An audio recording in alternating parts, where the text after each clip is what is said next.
Okay, I'm gonna make this our first go over of BriHerc's runs.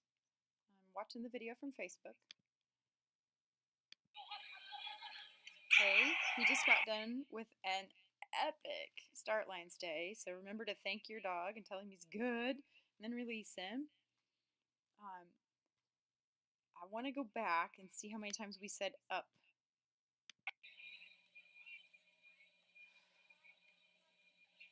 There's that awesome stay again, so you got to watch awesome twice.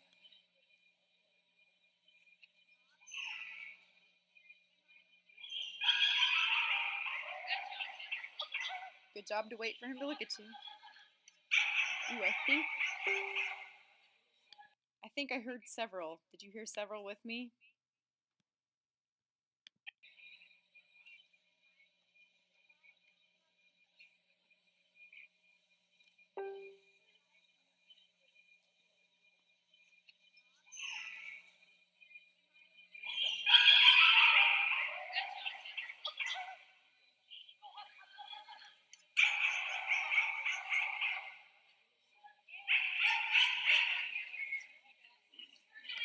Okay, so I've heard you say up 5 times.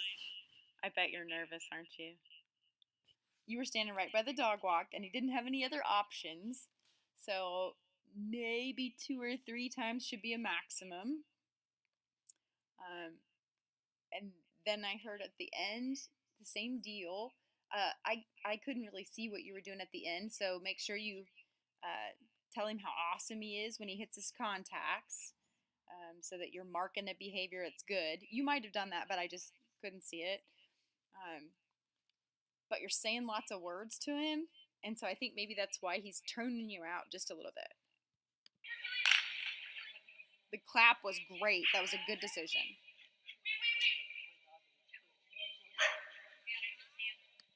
Okay, so it was good for you to wait right there. What happens with that, um, rather than being on the outside out here of that jump, and I'm sure you didn't expect him to keep going this way after he came down the dog walk over this jump out here, and then you kind of had to realign to get into those weaves.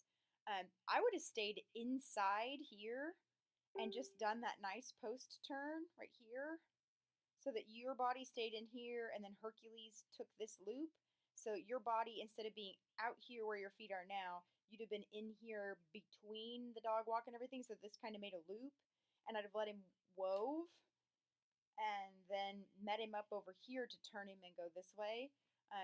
That way he knew he needed to stay inside this line. And that's just how you did it. Obviously, you got him into there and it worked. But I would have tried staying inside of that to communicate that this box right here is what you wanted him to do. That would have given him a chance to see those weaves as the next obstacle, rather than you being on this side over here and then having to negotiate to get him in here. I think that's why he flipped around on you. I don't think it was a lack of weave skills. I think it was just a matter of where you both were before he tried to weave. And these weaves, by the way, are awesome. Good job to mark that at the end. You told him, oh, good job. Yes, please do that every time when he's really super good.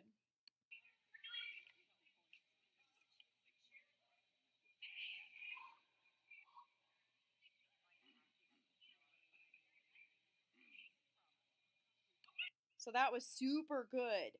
And he stayed the whole time, and I liked your happy okay at the end. I usually try to use my time on the table to tell my dogs how spectacular they are. Something that I've noticed in years of watching handlers is that when we're out there and stressed on the course, we tend to forget to tell their dogs when they're doing awesome. And in particular, people put lots of pressure on the table because they're worried that their drivey agility dogs are going to come off. He's shown you already twice on this course how awesome he is at knowing what he needs to do and stay. That I would spend some of the time with sparkle fingers, up above his head and be telling him how smart he is to stay and wait and blah, blah, blah. That's one time you can talk to your dog and tell them how clever they are And that for at least for my corgis, it builds them back up to carry on again. Some people are really quiet on the table, like Amy and Pixel. She has to work to get Pix up there, and then she has to be quiet. Probably as a function of not amping her dog up more.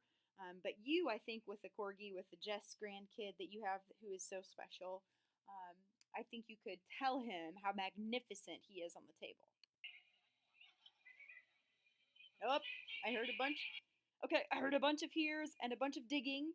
You might have to say dig, dig, dig if he's looking ahead to get him. The first dig might get his attention. Dig, dig might be your command. We've worked with Amy, so we know that that's her collection command, to push and really drive. It's a great idea to tell him. Just make sure you're not telling him too many times. Otherwise, the command becomes dig, dig, dig rather than dig. And then, you've worked with the Platts, so I'm sure they've talked to you about, not tuning out commands because you're asking for it a bunch of times rather than naming something and then expecting the behavior when you ask for it. I think you'll get more responsiveness from him if you only ask him once and then maybe do the claps. The claps were really working to get his attention. And then as soon as he tunes into you again on the clap, then you can be like, yay, super positive again because he's immediately, reconnected with you. And that's super important. Good job. That was one up. Good job, Bri. Good job. He was just excited.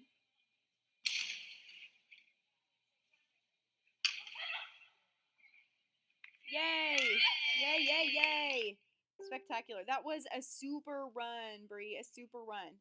So my suggestions are just things that could take it from, oh, that was so cute, to a little more awesome sauce. I hope this helps.